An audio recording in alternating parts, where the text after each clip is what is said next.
So I think really it's relying on your health carers to just be there and back up, support. Admiral nurses from the hospice, they're great. They're there. They're at the end of the phone. You can ask them any question you need to ask. And they will give you the help that they can at the time. So never be afraid to ask a question. That's my important thing. Don't be afraid to ask. Don't think, oh, I'd better not bother them. Bother them. That's what they're there for. Accept help. If you have friends or family that offer to help and to give you a break, I would take it. I think there's a tendency, particularly if it's a couple and you've been together a long time, it's hard to let some other people in, whether that's paid carers or family members, because you want to do it yourself. I think that's what my mum wanted from. She wanted to do it herself. She wanted to be there and to do it all. But the thing is, you can't. You actually can't. Nobody can run a 24/7 care home on their own with no holidays and no breaks. And that's how it will be towards the end. That's maybe a tough thing to hear.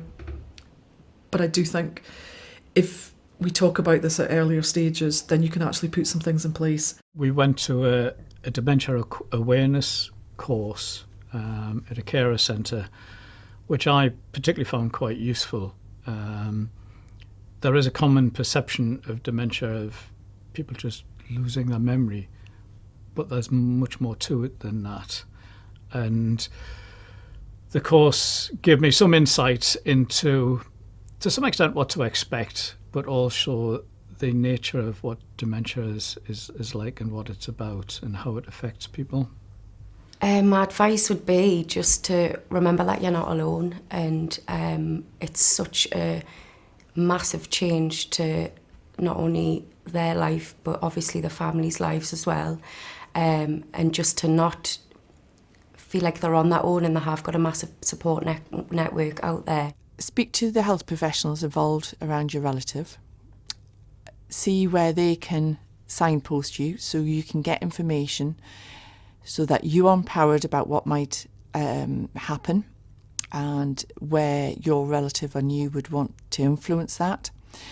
I would encourage you to look at websites and support sites, and it depends upon your a GP's practice to some extent. So very often I'll have a patient with dementia and their relatives aren't my patients. I offer them an appointment I'll say, come and speak to me if you're worried, come and see me. Book the appointment in your mum or dad's name and I'll see you. From the care home, they can come and speak to the manager at any time. There's an open door policy. There's your clinical nursing staff, your care staff. There's your GPs. We have a fabulous hospice who have an Admiral nurse and Annick, who are always helpful with advice. We have charities and a list of phone numbers who they can contact. Taking breaks, recognising when you need a break.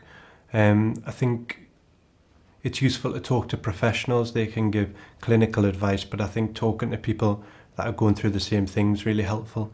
Support groups are usually helpful for people. Just saying, my mum or dad does this, yes, so does mine.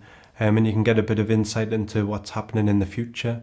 People in later stages of the illness, or you can help people into, yes, my dad done that last year. And reassurance for each other. This happened with my dad, it was short-lived and he quickly moved on to this. As a GP supporting families caring for someone with dementia, one of the most important things I'd say to them is to recognise that their health is equally as important as the person with dementia. They must look after themselves, because if they're ill, then they can't look after that person. That they must seek out as much information about the illness and sources of support as is possible, and that they have someone, might be the GP, might be a social worker or a dementia nurse or advisor, who acts as their key care coordinator or care worker who they can turn to help them in coordinating care throughout the illness.